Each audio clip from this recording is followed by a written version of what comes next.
Olá meus amigos, sejam mais uma vez bem-vindos ao meu canal. Eu me chamo Zank. Eu gostaria de falar de uma pessoa um tanto ilustre que pertence ao nosso país. Essa pessoa chegou a ter 92% de aprovação social e quase 80% do Congresso, o que seria mais do que necessário e suficiente para fazer qualquer tipo de mudança constitucional que pudesse colocar o país no eixo do desenvolvimento e da eficiência. Mas mesmo assim não fez absolutamente nenhuma reforma. E infelizmente é enaltecido porque pegou carona no boom econômico que o país sofreu em virtude de alguns fatores econômicos que teriam acontecido com ou sem ele na presidência. Ou seja, o país cresceu apesar do PT e não em função dele. Então o país, mesmo com gigantescas reservas, o governo jogou tudo fora em nome de uma defesa do populismo, do ódio entre as classes, de políticas fiscais um tanto ignorantes que prevaleciam com o inchaço do Estado, o inchaço de burocracias e a boa e velha manutenção da propinocracia. E quando a fonte de reserva secou, nada mais natural do que você precisar mostrar os verdadeiros balanços econômicos. E, logicamente, o país entrou em crise, que é o que já havia sido alertado, que estava sendo alertado por economistas já fazia um longo tempo. Então, esse cidadão, a meu ver, muito sem vergonha, agora se faz de vítima de uma perseguição, que seus acusadores não têm provas, entre tantas outras ladainhas. Mas o que a galera não entende, e que acaba querendo ainda defender o Nine Fingers, é que eles não compreendem como que funciona a lavagem de dinheiro, como que funciona a questão dos laranjas. Então, não existe essa história de eu ganhei alguns milhões porque eu sou uma boa pessoa. Dinheiro alcançado sem nenhuma origem legalmente definida geram suspeitas, sejam de desvios, propinas, beneficiamento, venda de informações privilegiadas ou qualquer outra atividade ilegal normalmente lesiva à sociedade. Assim, para os malandros, todo o dinheiro que irá incorporar a seus patrimônios, frutos de condutas reprováveis, precisam alcançar o status de lícito. Portanto, deve-se lavar o dinheiro, que é uma expressão que se refere a práticas econômicas que têm por finalidade você dissimular, maquiar, ocultar, cobertar, fingir, esconder a origem ilícita daquele dinheiro, seus ativos financeiros, bens, de forma que tais ativos aparentem, pelo menos, tenham uma origem verdadeira, ou que pelo menos a origem fraudulenta seja difícil ser demonstrada ou provada. E uma das formas mais comuns de se fazer lavagem de dinheiro é você abrir uma empresa que preste algum tipo de serviço, preferencialmente exclusivo ou de materiais únicos, pois o valor agregado subjetivo não depende de médias de mercado. Então o PT evoluiu nesse quesito, na forma de lavagem de dinheiro, pois ele não usou o bom e velho conhecido dos políticos, que são as empresas de publicidade, as igrejas, muitas vezes, que servem de fachada porque não precisam declarar as doações. E então dá para se dizer que o Nine Fingers fez uma jogada de mestre. Usou, teoricamente, uma ferramenta exclusiva, subjetiva, fascinante, que são as palestras, algo com custo fixo praticamente zero, e que possuem um alto valor subjetivo agregado, palestras do ex-presidente. Tudo isso para poder justificar o enriquecimento desproporcional que não existe em nenhum setor empresarial.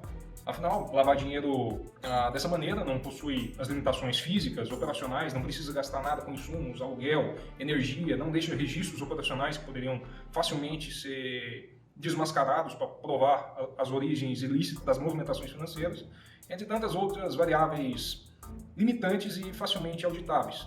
E dessa maneira fica muito fácil você justificar o toque de Midas que agraciou toda a família Lula desde que ele entrou na presidência e permaneceu nos bastidores da presidência logo após a Dilma assumir. E você pode notar também que essas palestras exclusivas ele pode determinar o preço de cada uma no mercado. Não existe outro Nine Fingers, só existe ele em todo mundo. E se a empresa contratante, que obviamente terá outros benefícios financeiros futuros em virtude do tráfico de influência, ela pode simplesmente depositar o dinheiro para ele dentro dessa empresa que ele criou de fachada e pronto. Você está provando a origem lícita de algum tipo de dinheiro. Ao menos desse tipo de transação está completamente legalizado. Mas tem que ser muito ingênuo, mau caráter, ou está se aproveitando da situação para acreditar que nossos políticos desconhecem a necessidade de se lavar dinheiro, para justificar, obviamente, os enriquecimentos desproporcionais que eles obtêm dentro desse período em que eles são eleitos e que, após esse período, simplesmente o cara duplica, triplica o patrimônio, mesmo que aquilo lá não seja compatível por tudo aquilo que ele ganhou.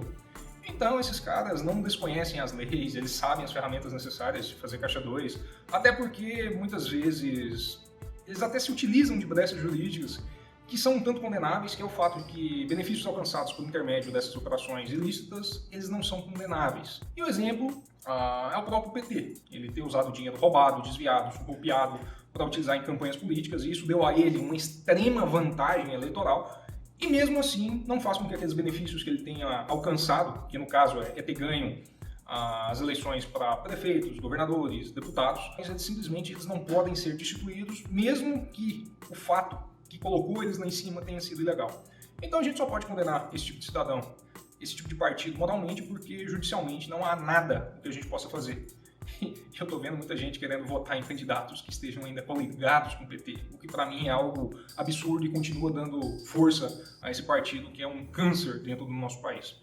Então não seja inocente em acreditar que empresas sérias, não aquelas que estão atoladas até o pescoço da Lava Jato, iriam contratar palestras de um indivíduo que o tempo todo acusa as elites de serem responsáveis pelas desgraças que acontecem nesse país.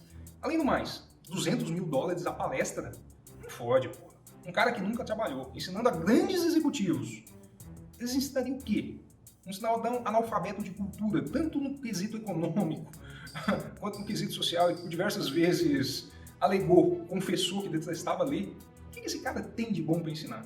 E mesmo que essas palestras realmente tivessem existido, o que possui fortes indícios que sequer tenham acontecido, senão por completa fachada, o que poderia ser ensinado de útil a alguma pessoa além da demagogia, do populismo, do ódio que é tão presente nos discursos que por tantas vezes a gente viu sendo promulgados por esse indivíduo? Então você observa que esse tipo de evidência de palestra, esse tipo de situação nada mais é do que para justificar enriquecimentos ilegais.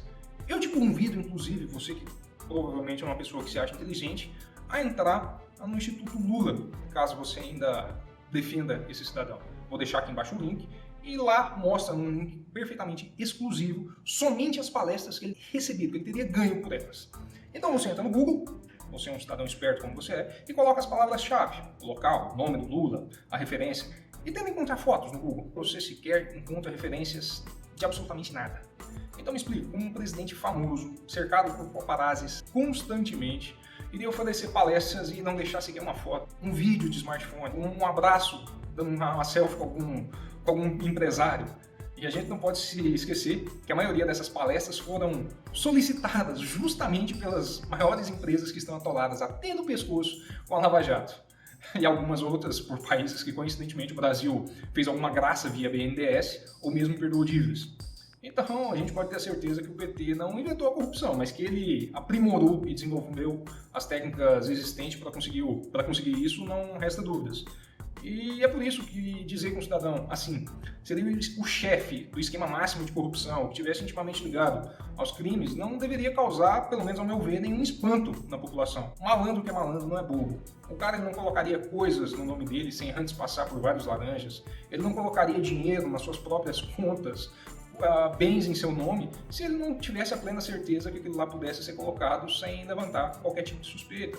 Então aquela desculpa, eu não sabia, até porque se realmente ele foi contratado para dar palestras para grupos de empresários, e mesmo ele tendo ficado por tanto tempo como sendo o líder máximo do seu país, e tendo todo o seu círculo de amizades e funcionários do primeiro escalão se fudendo em denúncias de corrupção, uma empresa séria jamais contrataria esse cidadão, porque isso seria um exemplo claro e evidente da sua completa incompetência.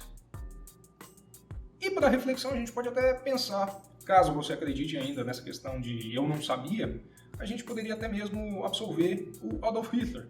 Porque se você procurar, não existe absolutamente nenhuma evidência que ele tenha assinado algum documento ordenando o massacre das pessoas no local. Você não tem absolutamente nenhuma foto dele dentro dos campos de concentração, embora constantemente ele tivesse uma equipe de filmagem, de fotografia. E aí? Será que você acreditaria se ele chegasse em nós e disséssemos eu não sabia?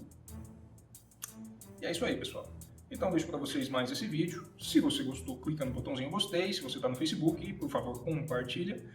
E é a minha contribuição que eu gostaria de deixar para vocês. Meu grande abraço e até a próxima. Tchau!